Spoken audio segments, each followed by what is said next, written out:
Hello.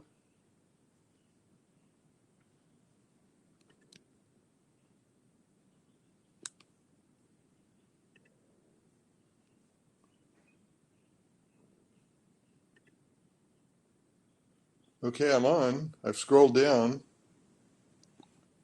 Yeah, can you guys hear me?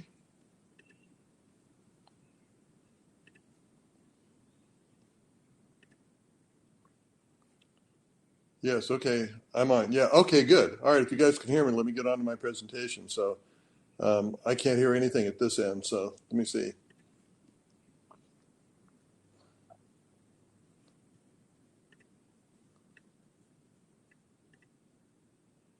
Okay, I'm hoping you guys can see the presentation now. I'm at a complete loss. I have no idea if you can see me or not, so um, I guess I can go ahead and start. We'll see what happens. So let me go back over to the video here, and we'll see if we can see if I can see your notes again. Yeah, it's coming across a little bit odd. Okay.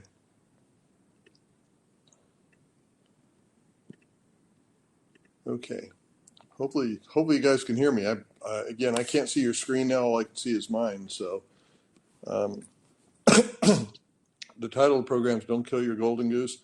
If there's a problem, if you can't see me, if you can't see the presentation, then call me on my cell and let me know. It's area code 858-205-0885. So normally when I do this, I can see the screen. I can see your screen and see mine as well. So right now all I can see is my screen, nothing else. So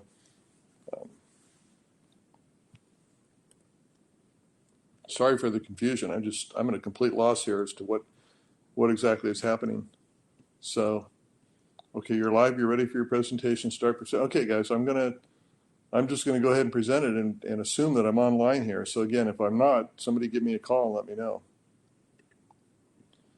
Okay. Again, I have this is "Don't Kill Your Golden Goose."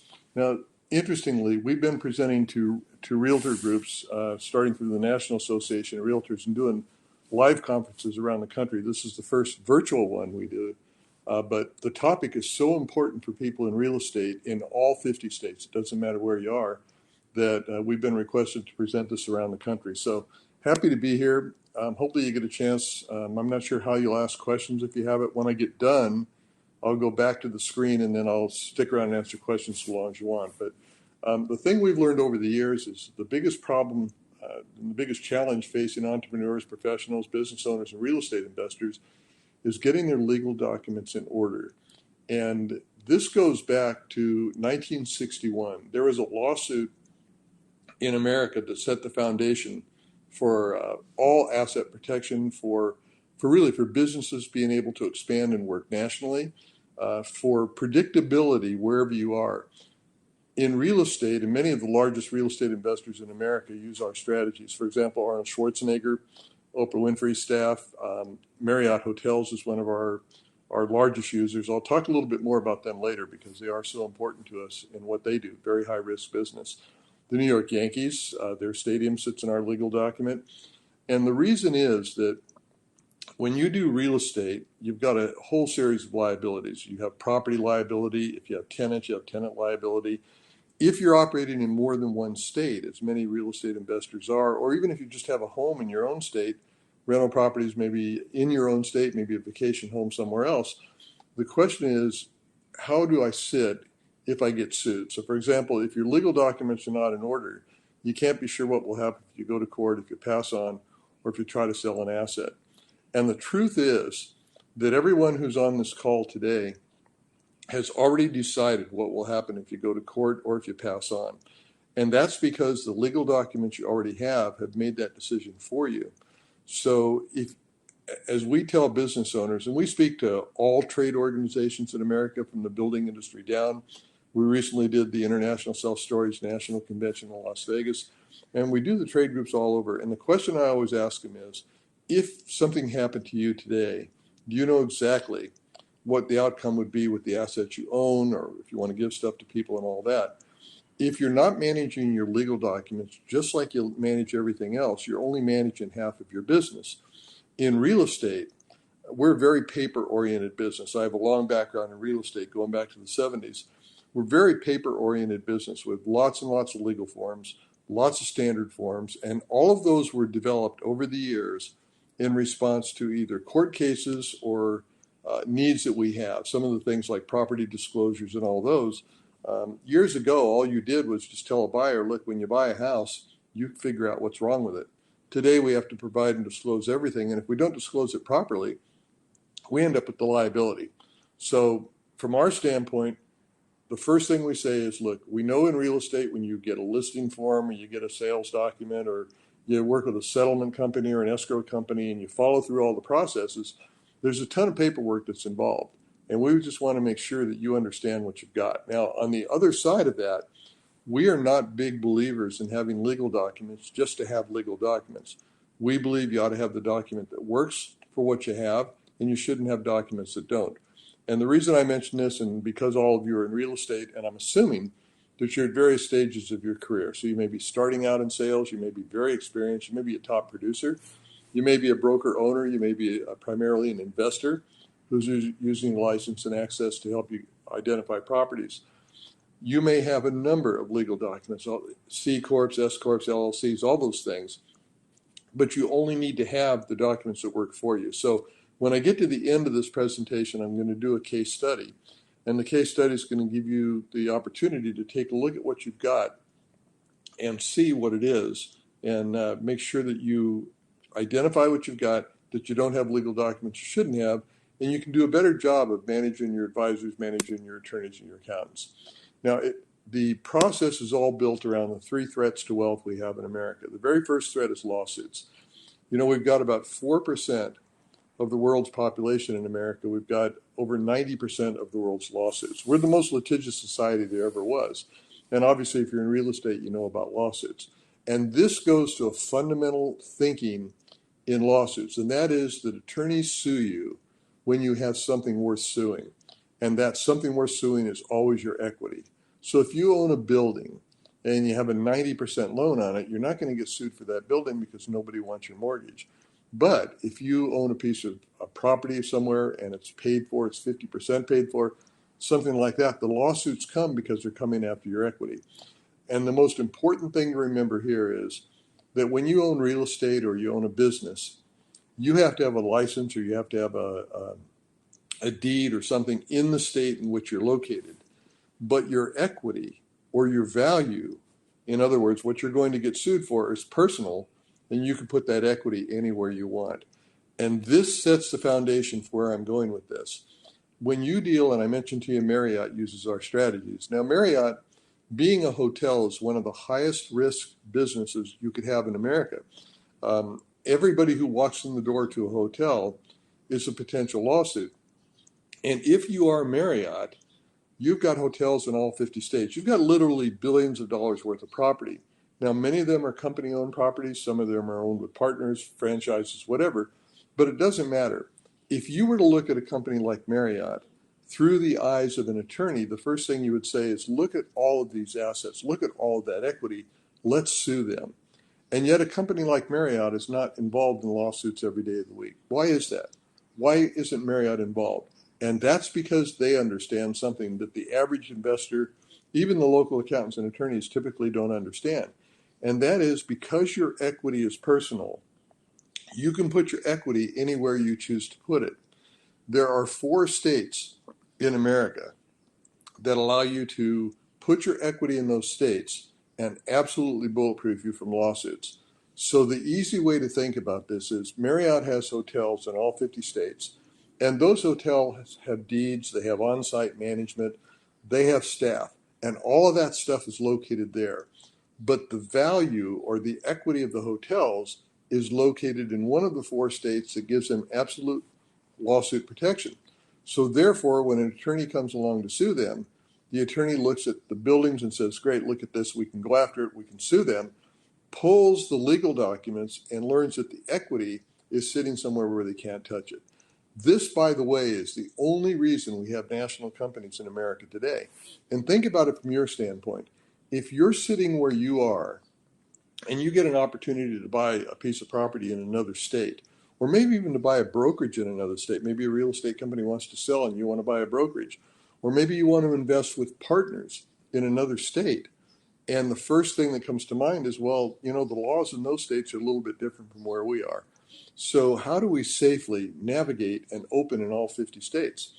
Well, if you go back again to that lawsuit in 1961, that was in South Dakota, it gave businesses predictability and allowed them to open up anywhere they want.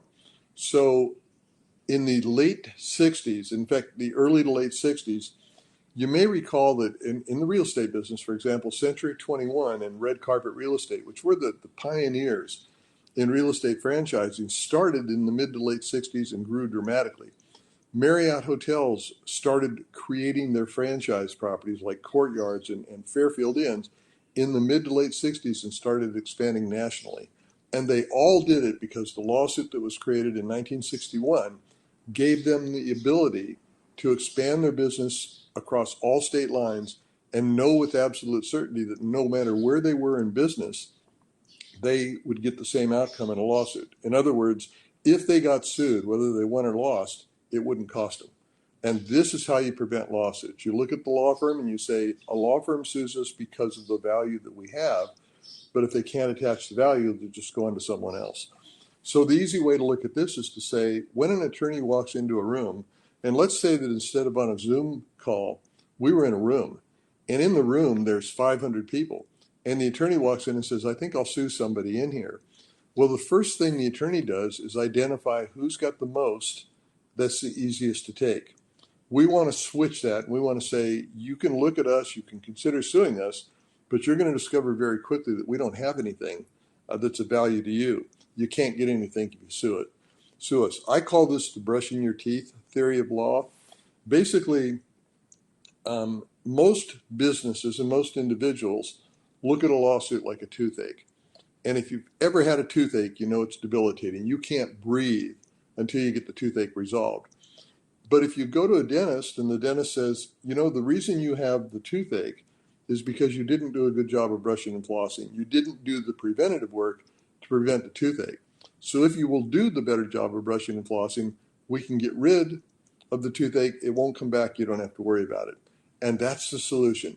You then legally brush your teeth. And that's what I'm going to show you how to do in the case study. The next area is taxes. Now, I don't think there's anybody that's on the call today that thinks taxes are too low or that they're not going to go up at any point in the future. But we've learned over the years that most small business owners and individuals pay too much in taxes, and they typically do it on the advice of their accountants or their attorneys. So a little bit later in the case study, I'm going to give you a question. And the question is going to be something you're going to ask your accountant.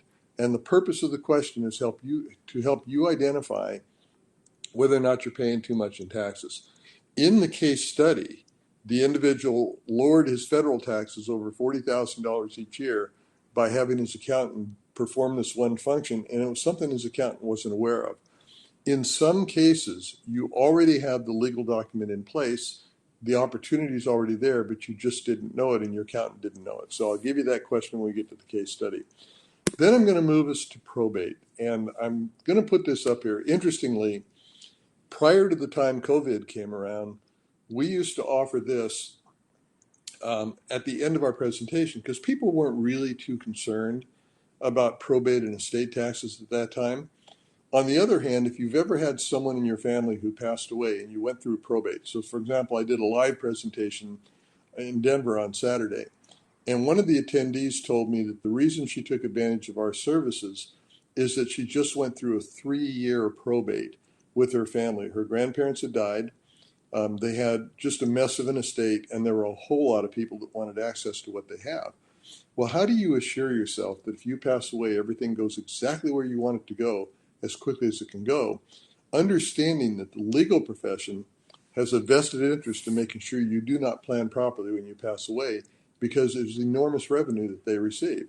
So you march down to your attorney and you say to the attorney, we need to make sure that everything we have goes to the kids when we pass away. And the attorney says, well, that's easy enough. If you want everything to go to the kids, all you have to do is fill out a will. And if you've got parents, for example, who were alive and back in the 50s and 60s and doing their planning, everybody used a will.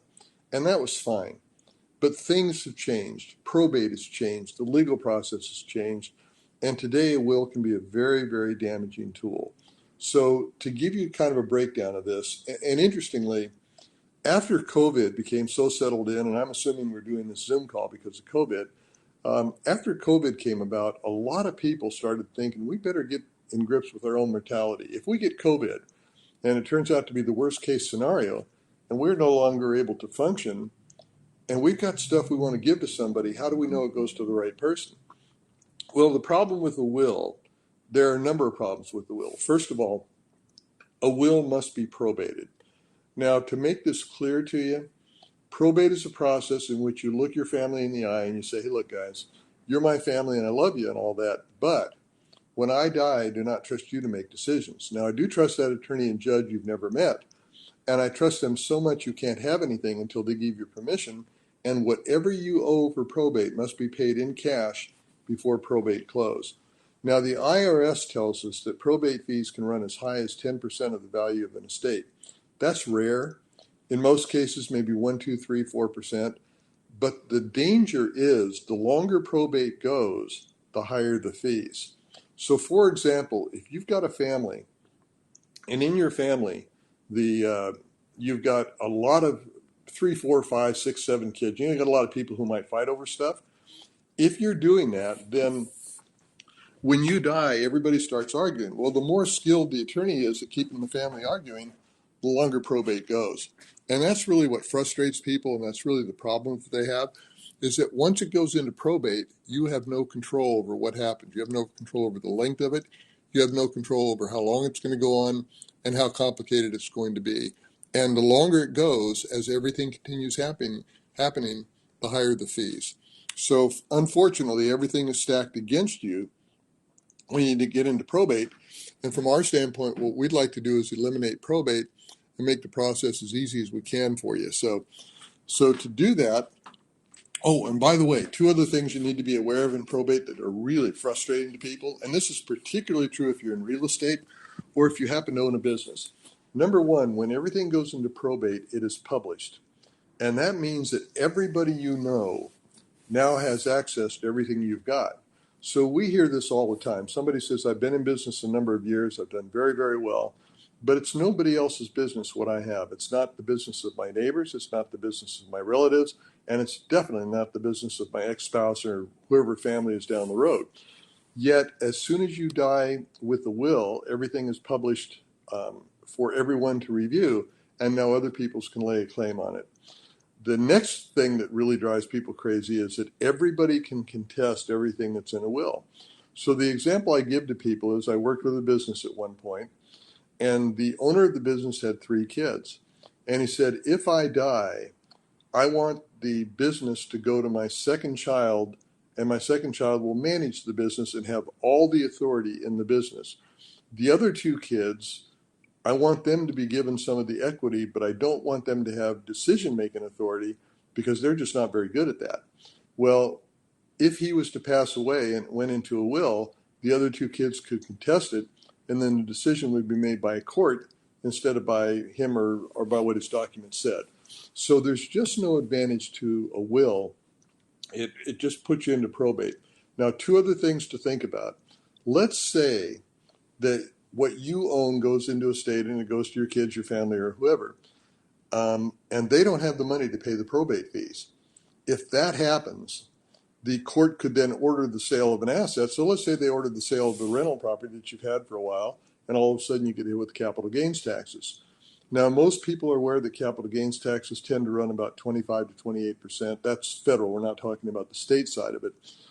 But under the new proposal in Congress, under the new 3.5 trillion or whatever that ends up to be, and again, honestly, we don't know, there is an increase scheduled in capital gains to at least 28, but that has not been finalized yet, so I'd be really careful. But the point here is simple. If you go into probate and the court orders you to sell, you could lose a third or a fourth of the value of your asset because it's been forced to sell. The other thing that gets you, and you really want to pay attention to this, is, and that's estate taxes. Today, we don't see many people worried about estate taxes. And you say, well, why not? I mean, If you got hit with federal estate taxes, they are a flat 47%. So that's federal, 47. Now think about that. If you had $1 million estate, that's $470,000. And people don't seem to worry about it. Well, the reason is, at the moment, and honestly, we have no idea where this is going. At the moment, about $11 million of your estate is exempt from federal estate taxes, and that can go as high as around $17 million, and even a little bit higher than that, depending on whether you're married and how your estate is adjudicated. So most people say, well, look, we're just average people. We don't have 11 or 10 or $20 million worth of an estate. But we've worked with businesses and we worked with real estate people who say, well, you know what? Our family has been accumulating real estate over the years. And originally it wasn't worth a whole lot of money, but today it's worth a lot. So on paper, we're worth 10 or $15 million, even though we don't feel like we're wealthy. We just happen to be worth that amount of money. And if we die today, the kids get hit with that federal estate tax, it would devastate our estate. So I think everybody who's listening in would agree that the one thing we want to do is eliminate probate, because if we eliminate probate, we keep our estate private, we eliminate estate taxes, and we get stuff where it wants to go immediately. To do that, there is one legal form that everyone on this phone should have. There are no exceptions, whether you're a business owner or not. It is called a revocable living trust. Now, the revocable living trust is one of the simplest tools and one of the best legal tools ever created. There are irrevocable trusts. Now, an irrevocable trust is exactly what it says. You're stuck with it. You can't change it. There's nothing you can do. So we are not referring to an irrevocable trust. We're referring only to revocable. The revocable living trust wants to know what the stuff is that you want to give to somebody, wants to know who you are, and then who do you want to give it to. And when you're done filling it out, it does not have to be filed and does not have to be recorded. Now, it's a good idea to get it notarized so you have a date showing what it's done. But the revocable living trust is a very simple form. It's really not legal in its nature because it just wants you to tell you or to tell it what it is you have. The revocable living trust is is very interesting because it's one of the few legal documents that is almost the same price around the country. So wherever you go, you typically spend about $2,500 to $3,500 for a revocable living trust. And that revocable living trust is then placed in a drawer. You give it to your youngest child. I give mine to my youngest brother, who will take care of things. And listen to what the revocable living trust does. It avoids probate. It keeps your estate private. And it assures you that what you want to go to someone will go. So basically, when you set up the revocable living trust, you name a trustee. The trustee is anybody you want to name that you trust to do what you want them to do. They get a copy of the living trust, and when you die, their job is to read what's on the trust, not to make decisions, not to tell people what to do, not to interpret, just to read the instructions, and people then have to abide by that. So it's one of the truly great legal tools that we have. The revocable living trust, everybody should have one. A lot of people in real estate, especially if both the husband and the wife do investments, or in cases, for example, where the husband owns the brokerage and the wife is not working in it, or vice versa, sometimes they'll get a separate revocable living trust for each party. If you've been married more than once, you must have two revocable living trusts, one for the husband, one for the wife, and each revocable living trust says that the surviving spouse keeps 100% of the estate.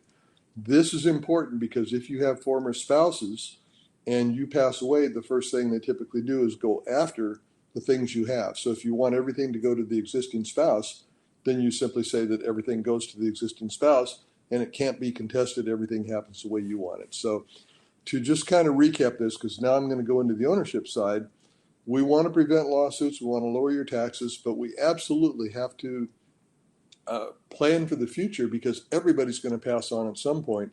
We just don't know when. So the revocable living trust, when I get to the case study in a few minutes, it's going to be sitting right at the top, and I'll go back through it at that point.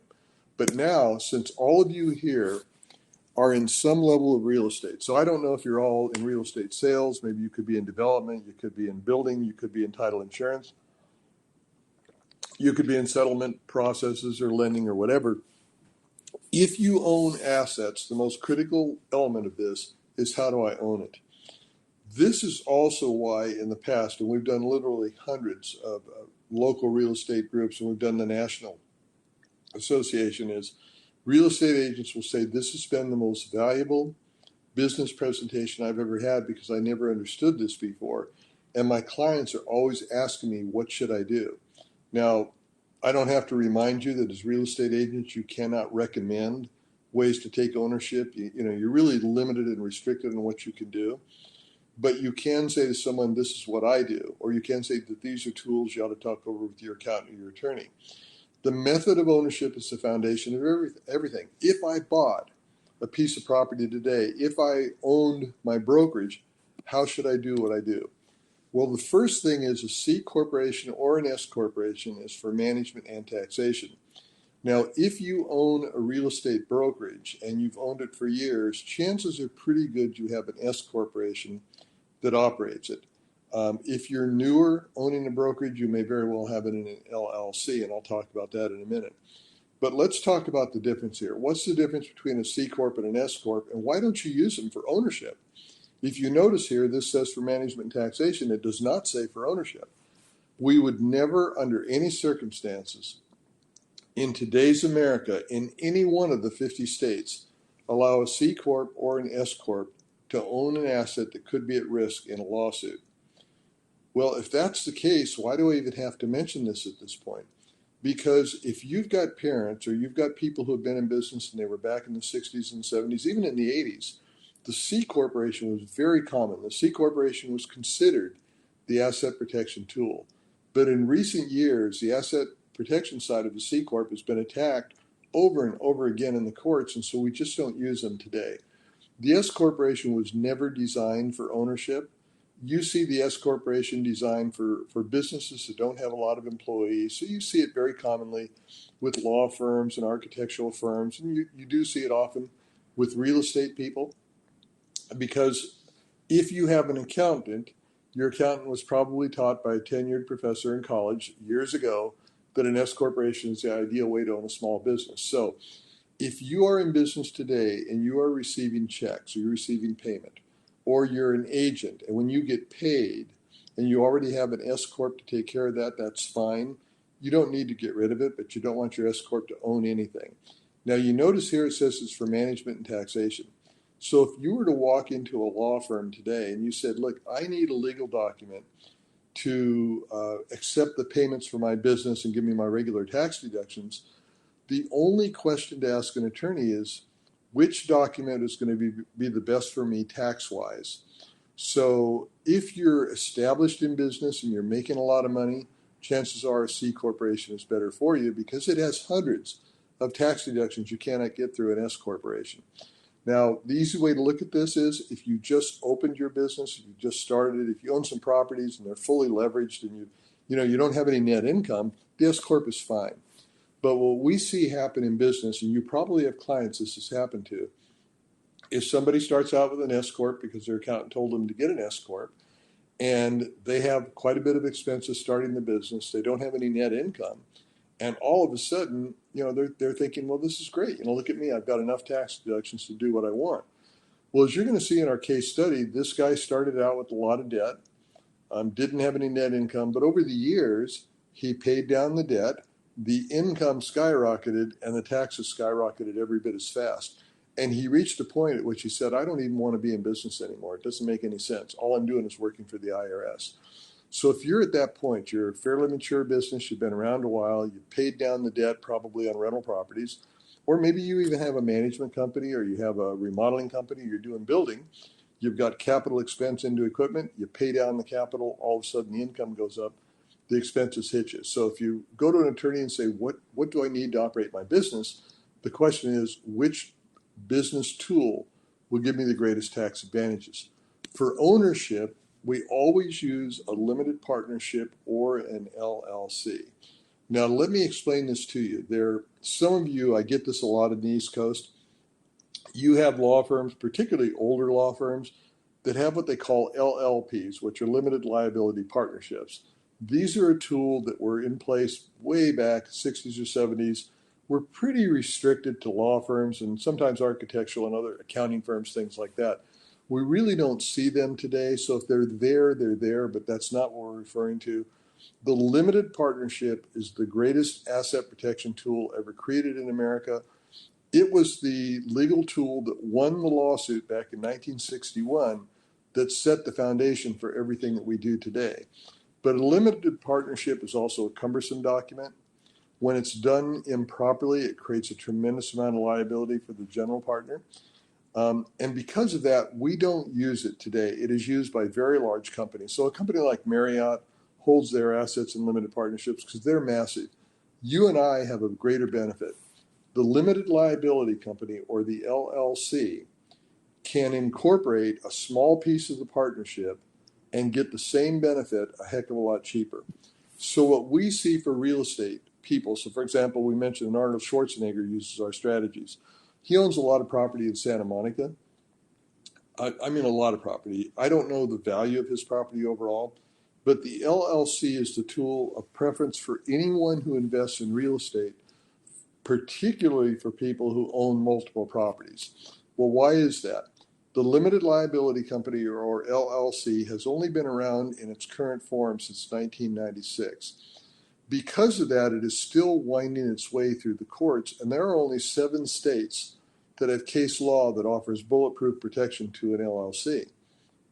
If you are in any one of the other states, and you are, then it is up to the court as to what you're going to do if you go to court with an LLC. And it really varies. I mean, there are some states that are just excellent for lawsuits. There are some states that are not very good. So, for example, if I'm in California and New Jersey, it's very difficult owning a business if you go to court. If I'm in Oklahoma, if I'm in South Dakota, they're very good. So, but that's not good enough for us. We want to be 100% sure. Now, for all of you who are on this call and you already have an LLC, I want to give you a homework assignment. This is a very important homework assignment. When we get off the call, open up your LLC and go to, typically it'll be in the 2 series paragraphs, so like 2.1, 2.2, 2.3. What we've learned is that virtually 100% of what we call off-the-shelf LLCs, that means you got the LLC from your attorney who got it off a CD in the office, or maybe you went to LegalZoom or one of the other online services and got your LLC. Virtually 100% of the off-the-shelf LLCs in America have a clause built in that guarantees if you go to court, you lose.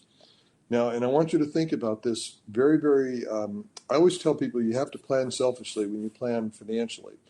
If you go to court with a legal document and you lose, you're the one who suffers, not your attorney or not your accountant.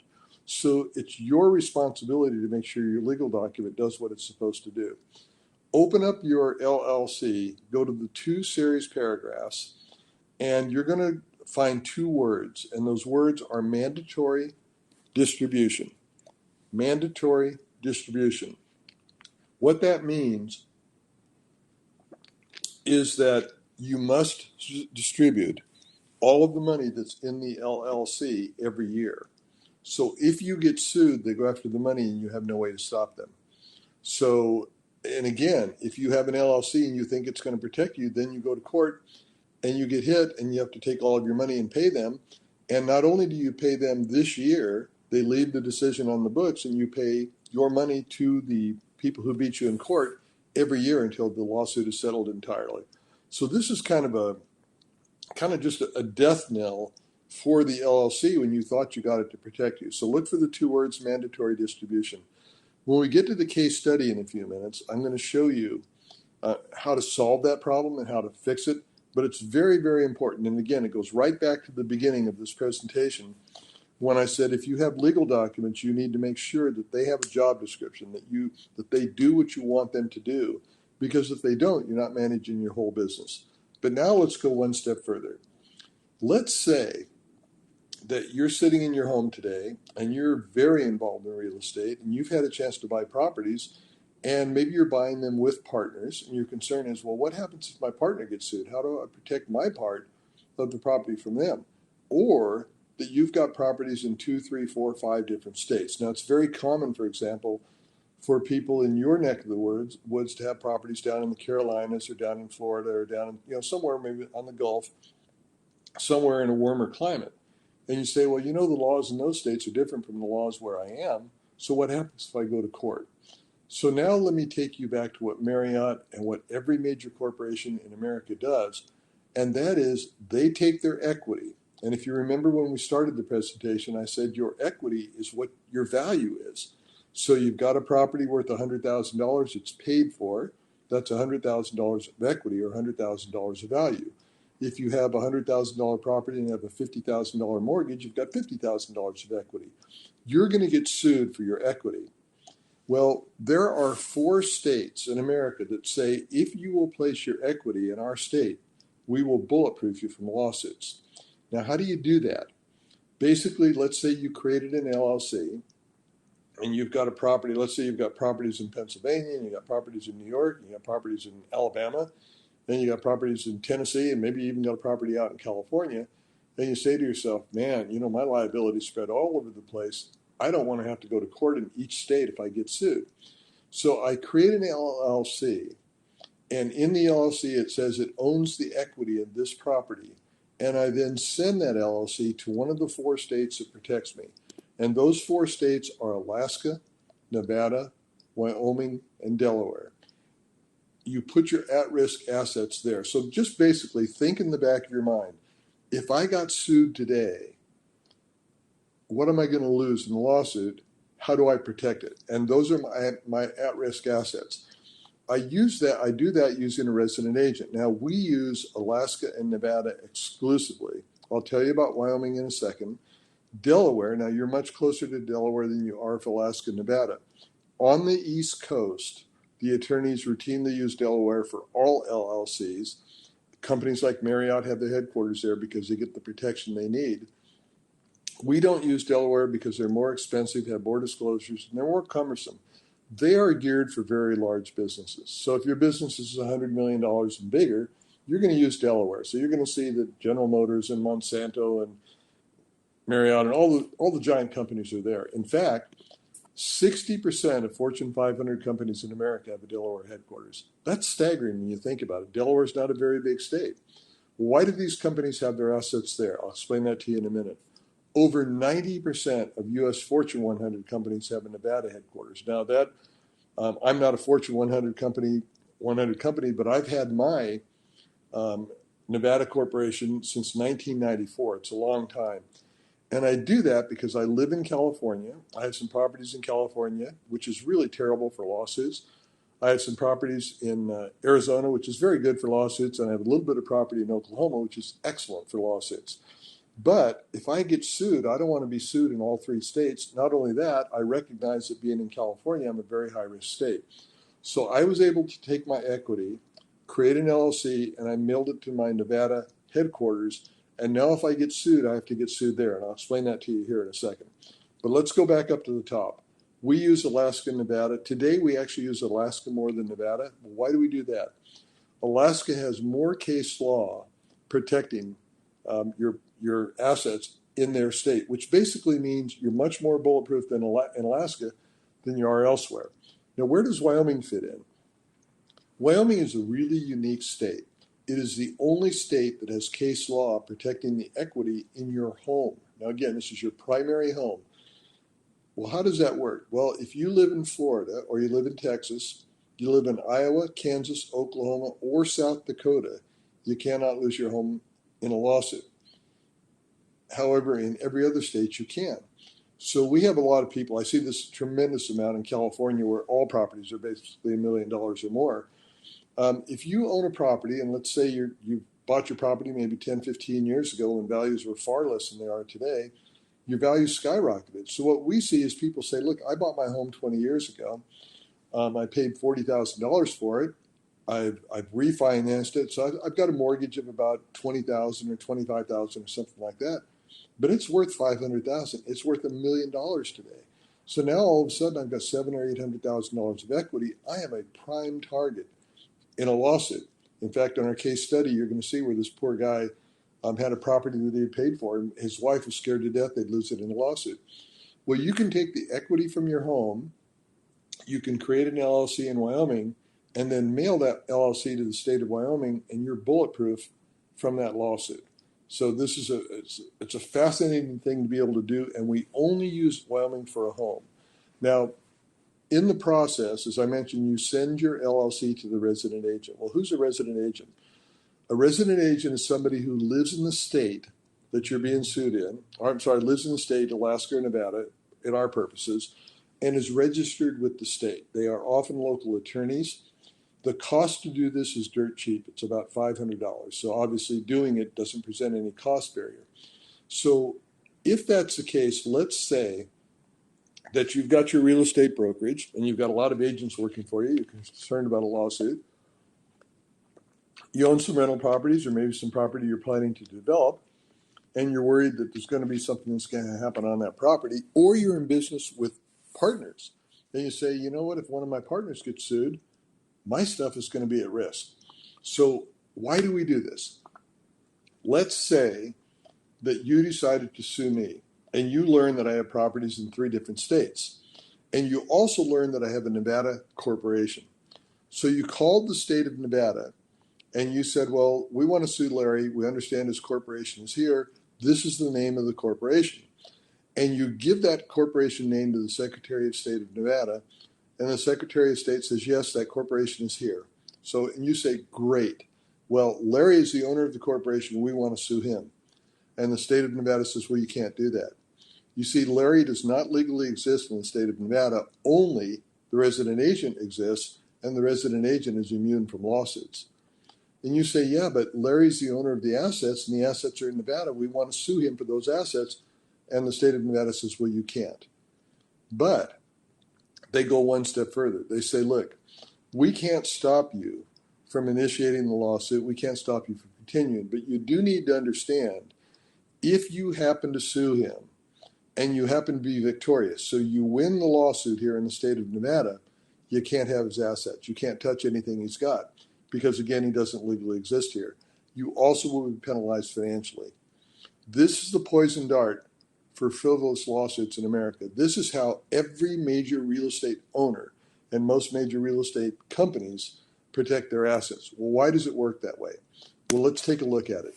Let's say you go to court now, you're in a lawsuit, and you have this, the FLP, the initials stand for Family Limited Partnership.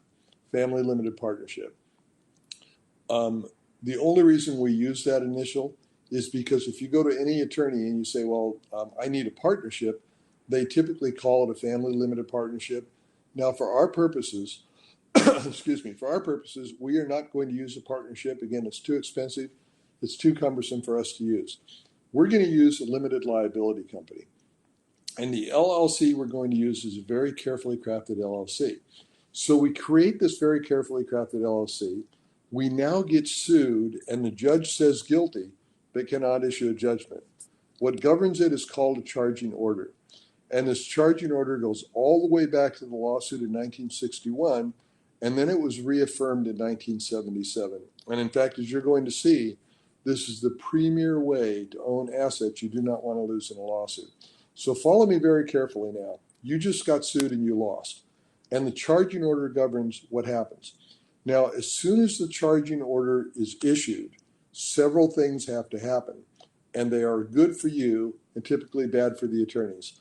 The first thing is, under the charging order, even though you lost the lawsuit, you can't lose your assets, and that's in all 50 states. So the people who sued you look at your assets and go, well, gosh, you've got all these buildings, you got all these rental properties, we can't touch them. So the attorneys say, well, what else can we get?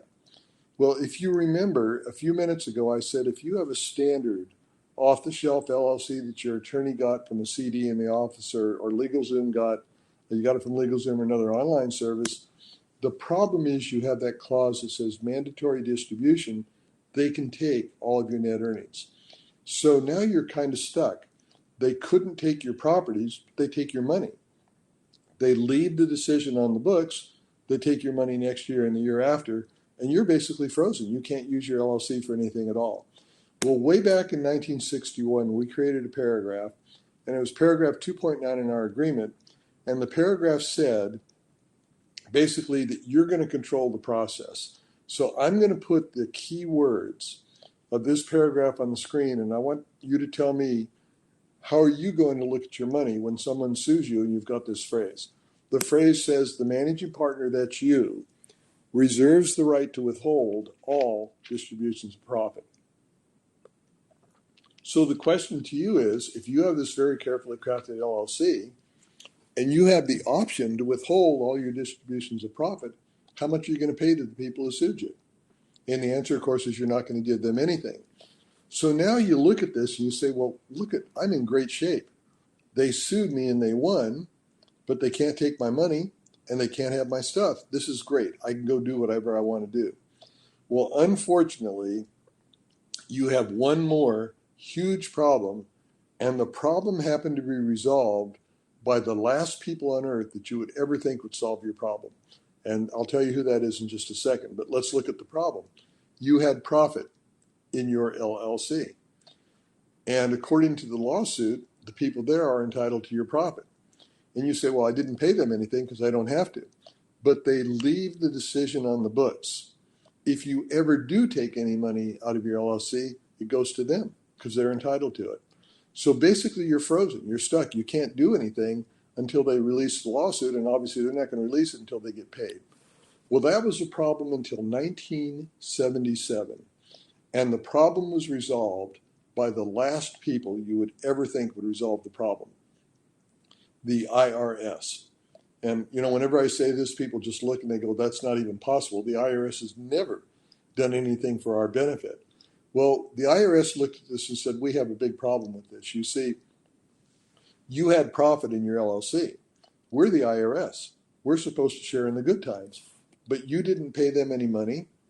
They don't have any money to pay us, and you don't have to distribute anything according to the court case. So we are not getting paid. But we are the IRS. We demand that we get paid. So the IRS in 1977 issued the 137th ruling of the year 1977. When they issued this ruling, the Wall Street Journal said this limited partnership, because the LLC didn't exist back then, said this limited partnership is now the only A-plus asset protection tool in America.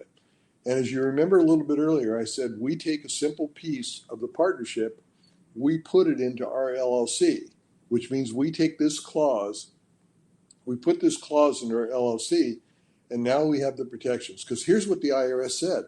Under their ruling, 77-137, or the 137th ruling of the year 1977, the IRS said, look, when we issue a ruling, it applies uniformly across the country. It applies in every jurisdiction. It overrides or supersedes all local regulation, and therefore it applies across the board. And under our ruling, if there's profit in that partnership, we get paid, period. Excuse me. Well, the question then is, if they get paid, who has to pay them? And this is the key to everything that we do. Under the charging order, the creditor, the person who sued you, who is now entitled to the money, now must pay income taxes even if no income is distributed by the partnership or the LLC. So the people who sued you, they won the lawsuit, but they can't have your stuff and they can't have your money. This is the poison dart for lawsuits. And obviously, any law firm that gets involved in this, they're going to research your assets to try to decide if they're going to sue you. And when they see that your assets are held in this very carefully crafted LLC, they're going to say, let's go on to the next person. And before I go into the case study, I just want to amplify this so it really settles in with you. If an attorney walks into the room to sue you, the attorney looks who has the most stuff that's the easiest to take. If your assets are held in this very carefully crafted LLC, you are impossible to go after. The attorney says, I'm not going to waste my time. I'll go look for the next person. So the point here is this is brushing your teeth legally. This is saying to the attorney, look, if you sue me, you're going to give me a big legal toothache. I don't want that toothache. I want to prevent that, so I'm going to brush my teeth legally. And the attorney says, great, if you're going to do that, I'll go on to someone else. So the impact of this statement was profound. This is the reason we have national companies in America. This is why Taco Bell and Subway expanded across the country. This is why today you sometimes see certain companies that just seem to expand across the country just without any concern. And in the back of your mind, you're thinking, well, how did they do that? I mean, we're such a litigious country. How can I possibly operate in all 50 states? Maybe in your case, somebody has come to you in the past year and said, hey, I've got something you'd like to buy. And you said, well, no, look, I don't want to operate in that state. I don't want to worry about that liability.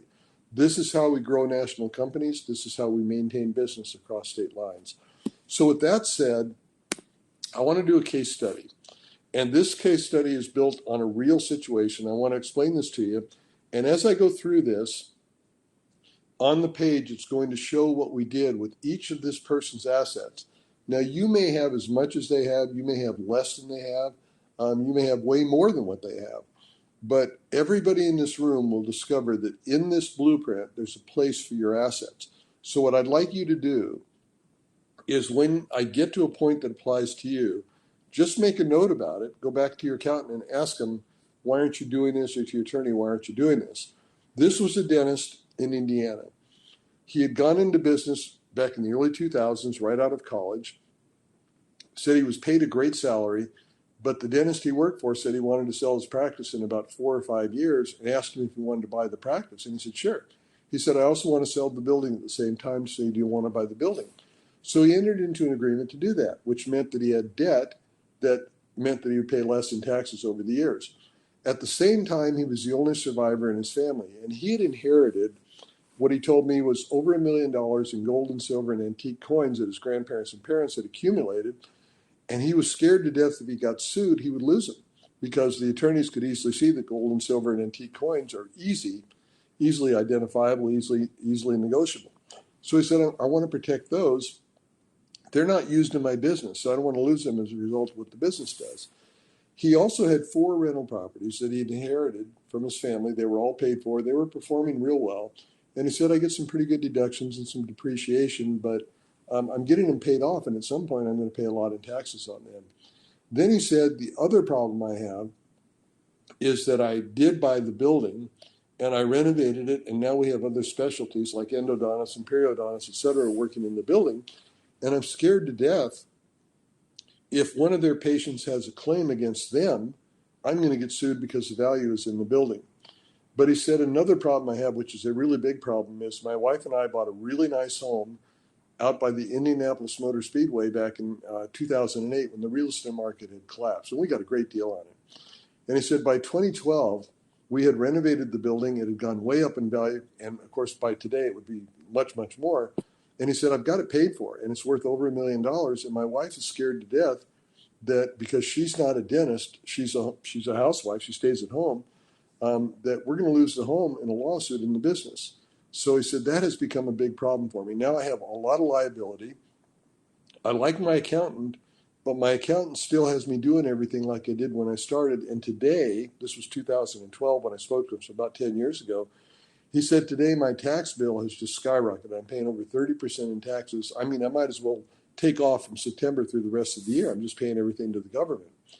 So what we did was we sat his accountant down, and this case study became the result. And as a result of that, his accountant now does this as a routine review. So every time a new client walks into his office, he looks at them from this standpoint and he says, let's see what you've got. Let's see if these strategies apply to you. And if they do, let's do them. So I'm going to walk you through this now. This is what I would call a perfect blueprint or a perfect individual plan. It's something we did for him. And obviously, when we get done here, I'll tell you how we work with people.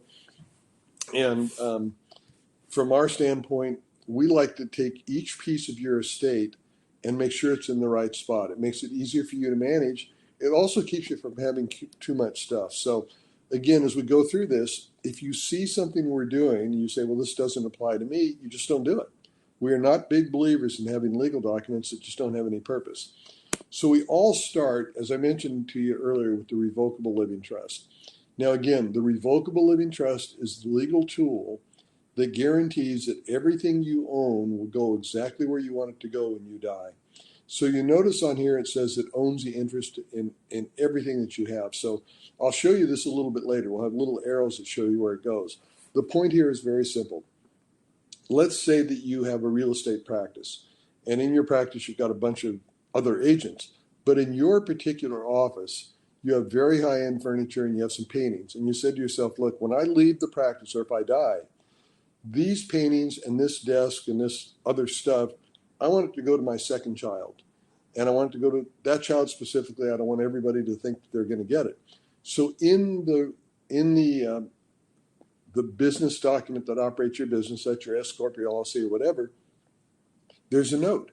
It says, when I die, all of the assets in this go to child number 2, and they go through the Revocable Living Trust. It's the way you keep everything in order. So again, the Revocable Living Trust sits right on top. Over here, we have what we call safe assets. Now, for some of you, this is what you care about more than anything else. And you see the dotted line? The dotted line is there because we want to separate our safe assets from everything else that we have. A safe asset, by definition, is something that you own that has value and could create a lawsuit, but it is never, ever, ever used in the business. So safe assets could be motor homes, it could be wave runners, it could be airplanes, any asset that you use. And a real good example would be, let's say you own some wave runners and you're a very generous person and you loan them out to friends. And the friends take the wave runner out, have a very bad accident, you get sued because you're the owner of that wave runner. And if your business is not separate from your safe assets, your business gets named in the lawsuit because it is the practice of attorneys to name all of your assets in that lawsuit. So safe assets are anything that you own, not used in the business, that could result in a lawsuit. Now, in his case, he had $1 million worth of gold and silver.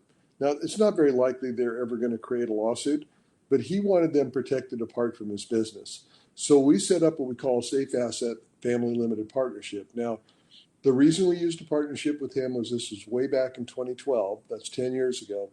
And the LLC wasn't ready. Today, for your purposes and our purposes, we use LLCs strictly.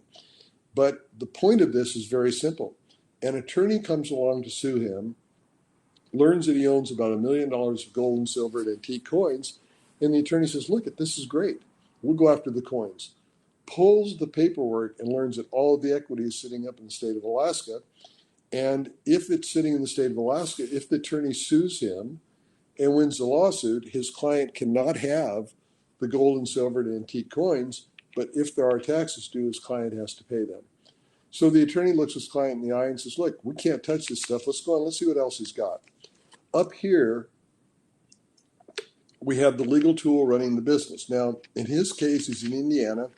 Indiana requires that a dentist run his practice as an S Corp. So he had an S Corp running his practice. Now, you notice it's filed in the state of Indiana because it's always wherever you operate. He has all of the assets in that are going to go through the living trust if he dies, and he's paying taxes as an S Corp. So I don't know how you receive your checks. So if you receive your checks in your personal name under your real estate license, then that's what's receiving it. You don't need to change that. That's not going to own anything. The problem he had was his accountant misunderstood the purpose of the LLC and did not have him using LLCs, had his building also in the S Corp, and you would never put real estate in an S Corp. So we'll get to that in a second. But again, to just recap this, whatever you own today that operates your business, go ahead and keep it. If you own a business, your S Corp can probably own your furniture in your office and your computers and stuff like that, but it would not own anything that would create a lawsuit. Now we go over here to his home. As I mentioned to you, the state of Wyoming is the only state that protects a home in a lawsuit. So his wife was scared to death they would lose the home in the lawsuit. Again, it's worth over $1 million. Today it's probably worth $2 million. But it's worth over $1 million. It was pretty well paid for, and she was scared to death they would lose it. So we put the home in an LLC. Now you notice the LLC is filed in Wyoming because that's where we want to protect the equity. The home will go through the living trust whenever he dies, but I want you to look at what it says under taxes at the bottom and read that little statement. It's very important to you. It says that the LLC is a disregarded entity. This is the key to the success of the LLC. This is also the mistake his accountant was making, and we see accountants throughout the country making this mistake. misinterpreting what disregarded means. So we'll come back to that in a minute. What you need to know at this point is all single-member LLCs are disregarded for tax purposes. And it's the benefit for you. In his case, it was the penalty he was paying. Now, as I mentioned to you, he had the building, the dental building, in the S Corp when we came to him. You would never put a piece of real estate in an S Corp. So what we did was we took it out of the S Corp, and you can see the picture of the building there. It's a 2-story building. The other dentists work in there. They all share equipment, so they have a lot of liability. Now, I want you to look at how this is set up. The LLC is filed in Indiana because the building is in Indiana. It is a disregarded entity because all LLCs are disregarded, but look at the ownership. The ownership is a management LLC. Now, the way to look at this is the management LLC is personal. You may remember that I said earlier that if you own a business or you own a piece of real estate, the equity has to be wherever that business is real estate is. The deed or the value of the building is sitting in that state. But your equity, your ownership, which again, you'll only be sued for your value or your equity, your ownership, is in a management LLC. The management LLC is personal. So just kind of go a little bit ahead of ourselves here. We could take, and for most of you in this room, or most of you listening on the Zoom call, you could take one management LLC, have it own the equity in everything that you have, and you could both protect your assets and give yourself additional tax advantages. So the reason I'm saying this at this point, I want you thinking a little bit ahead.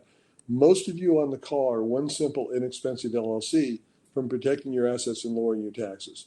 Now, we have his business equipment. For you as a real estate agent, your car you could consider as business equipment. If you own a management company, you might have trucks that do repair equipment. You might have equipment that you work on. I know a landlord who does all of his own maintenance.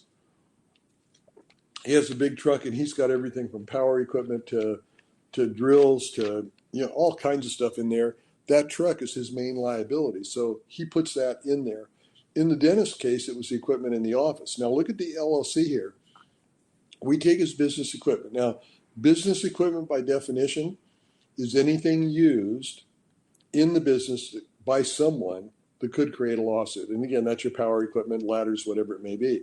I know appraisers, for example, have their trucks and then they have big ladders and things like that who use LLCs for the equipment. So now look at the LLC. It is set up identically as the other one. And this is the beauty of the LLC. It is exactly the same whether you have one LLC or 500. So you don't have a new learning curve. It's in Indiana because the equipment's in Indiana. It's disregarded because all individual LLCs are disregarded. And the equities in the management LLC. Now, this management LLC is exactly the same one that's up there for the business building.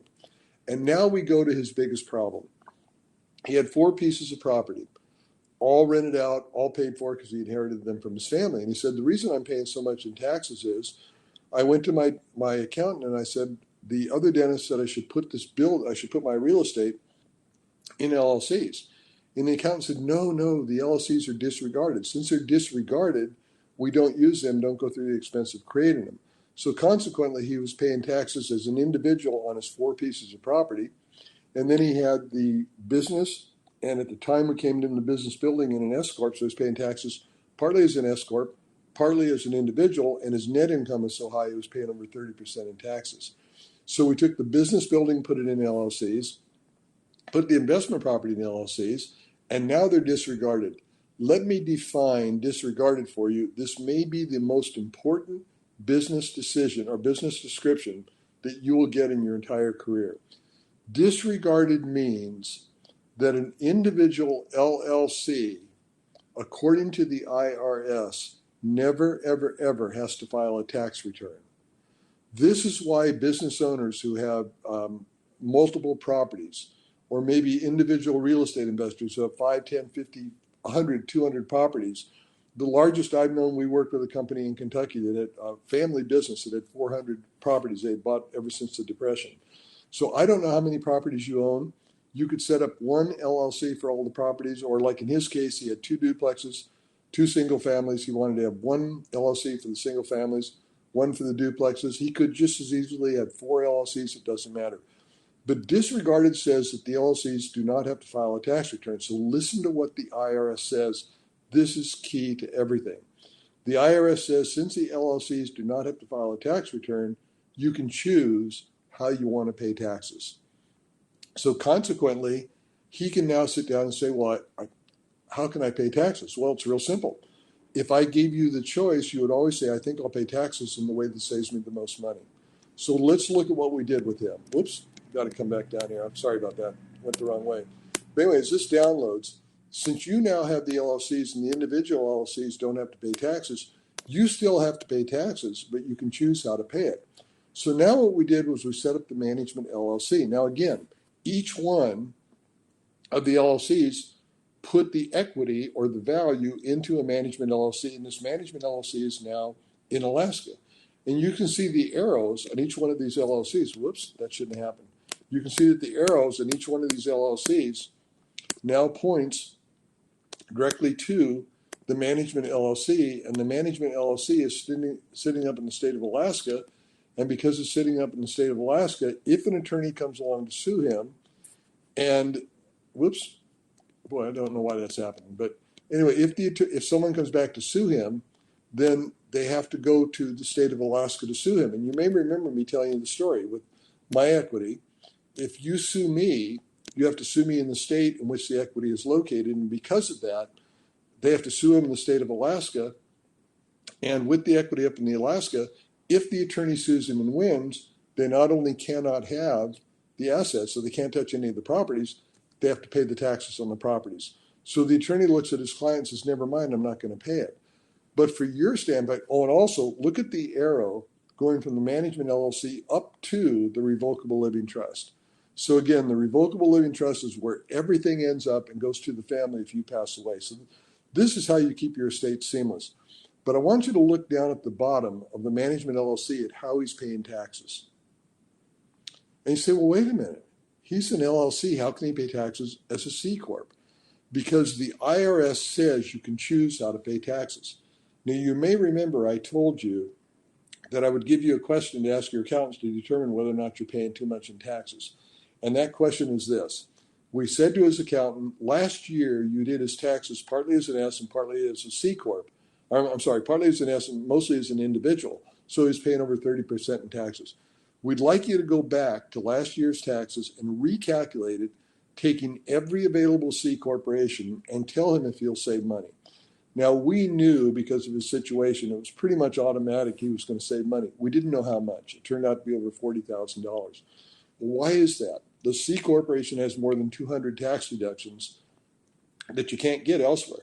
Very simple stuff. If you're an S Corp or you're a simple individual, and you've got medical and dental expenses, you can deduct a little bit of it. If you're a C corporation, you can deduct every penny of every expense that has to do with medical and dental, and that could be your insurance premiums, could be your deductibles. If your doctor says, look, you've got a bad back and you need to have a spa to take care of your back, you can deduct the spa. You can't do that as an individual. But if you have an LLC and you use the option to pay taxes as a C, you can get those deductions. Another advantage, as real estate people, we know that you can get tax advantages on individual home. You get some tax advantages. On rental properties, you do really well. And we also have a second home or vacation home that many of you have. But most people aren't aware that there's a fourth category of real estate. In that fourth category of real estate, you can buy properties in all 50 states and several of the Caribbean islands. You can own as many as you want. Now, most of you have heard the expression that I'm going to tell you. It's called a corporate retreat.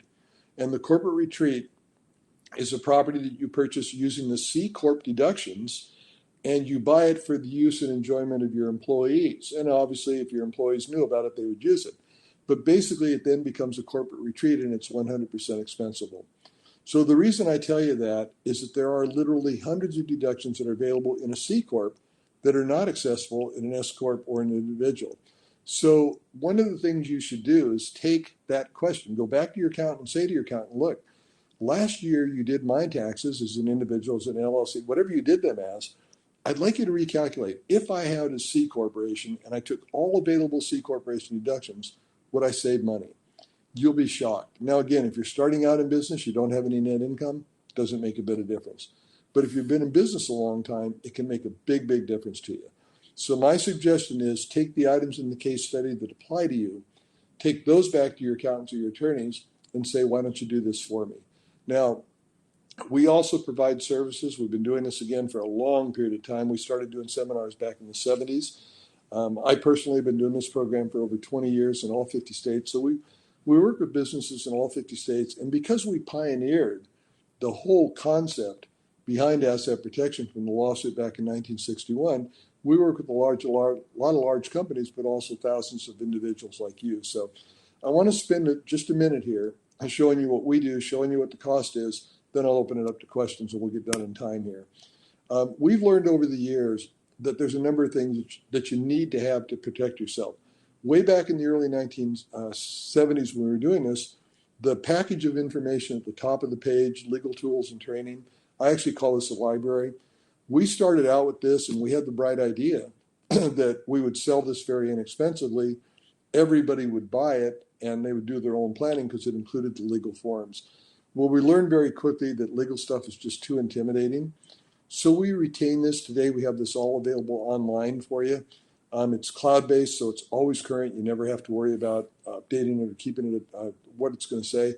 So 2 or 3 years from now, you want to look something up, it's there. And again, I call this a library because most people don't use it unless they have a legal question. But the 2 items at the bottom of the page, legal software and the blueprint, are the reason that so many real estate people really, really like us. They like us because it not only helps them do what they need to do for themselves, it helps them be more informed to answer questions from their account or from their attorneys or their individuals or their clients.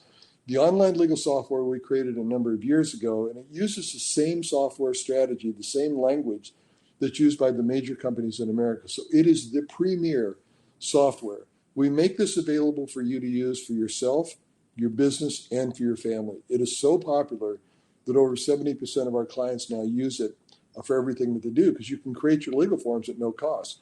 I buy a rental property, I use the software to create my legal document. You can see the page here, and I know you can't really read this, but basically, when you enroll with us, you'll be given a password. When you go in there, you'll see a menu, and the menu will just ask you, what do you want to do? And it lists virtually every legal form you could possibly think of. You click on the form, and instead of you filling out the form, it just asks you a question. You'll say, well, who are you? You type in your name. It'll then automatically take you to the next page. Then it'll say, well, what are you up to? You tell them what you're up to. It'll then ask, well, who are your partners? Who are you working with? You fill in all that information, and when you're done filling it, it will then allow you to print out the form. If it needs to be recorded, it'll tell you. So, for example, an LLC has to be recorded with the state, whatever it'll tell you. A revocable living trust doesn't have to be recorded. You can put it in a drawer. So that makes it very easy. And again, over 70% of our clients use it. But what really made a difference with us was this customized blueprint. We realize that people still want to have a live body to talk to. So we do something no other law firm does. And we do this because we only work with people who've attended our Zoom, our webinars, or our live presentations. About 99% of what we do are live presentations. We give you unlimited access to our office. A prime complaint we hear from people in real estate is that every time I call my attorney, I really like my attorney, is that the clock starts running, I can't afford to stay on the phone. So because we do not advertise, we hired a staff of people who work with people like you to help you get your stuff in order. Now, for real estate agents, this is especially valuable because you can call and say, well, I don't know what I need to do for my own stuff. We'll guide you through that. But you can also call and say, look, I've got a client who's thinking about doing this. What's the best way to go about it? This has become extraordinarily popular. You can pick up the phone and call us anytime. In the very beginning, you're really interested in how do you put your stuff together? How do you get your plan in place? So you work with our people. They will help you get your stuff in order and know what you're doing. And then our attorneys will create a personal blueprint to you. And it could look like the one you just looked at. And it will tell you exactly what you need to do. So it'll basically say, here's what you've got. Here's what you need to do. They will then set up a confidential consultation. And at the end of that consultation, for the first time in your life, you will thoroughly understand what it is you're doing. It's a real eye-opener. It's really the greatest tool for someone in real estate. We do offer a 30-day return. We started doing this years ago when we started doing webinars and we started doing seminars. And we did this as kind of a favor. There's no law firm in America that does it. But basically, you could say, look, I'm going to sign up right here. And after you sign up, you're going to have a 30-day period. You could work with us, put your plan in place at the end of 30 days, say, I don't want to do this. We did it as a good faith thing. We also give you free updates in the future. This for real estate agents has become the most popular thing we've ever done. It gives them the ability to call a year from now, 2 years from now when they're thinking about doing something else and get advice. It's a complete service. You can use our legal forms for yourself, your family, and your business. We also have an asset protection summit that we weren't able to do for about 16 months. We're now doing.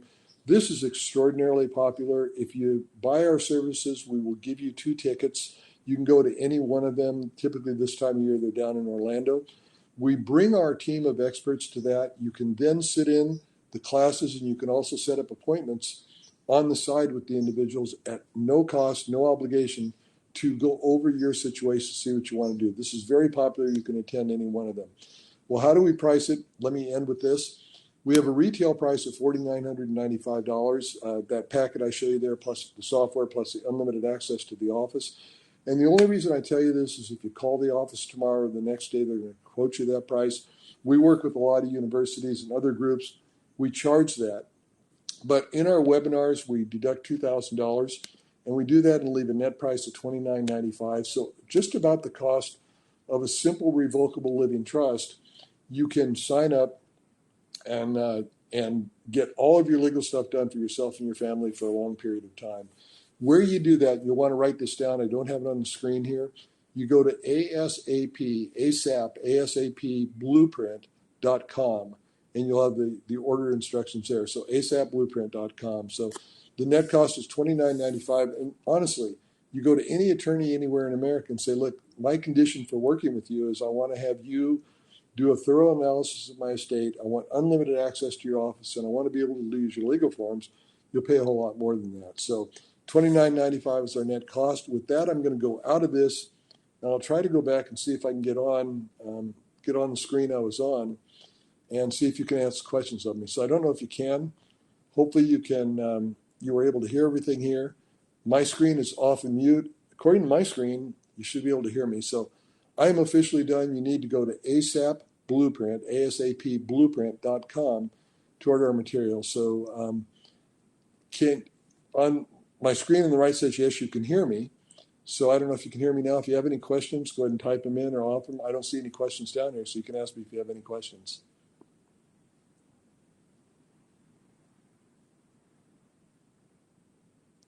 I don't know. I don't see anything here. Maybe you guys are gone. I don't know. Maybe I did the whole webinar with nobody here.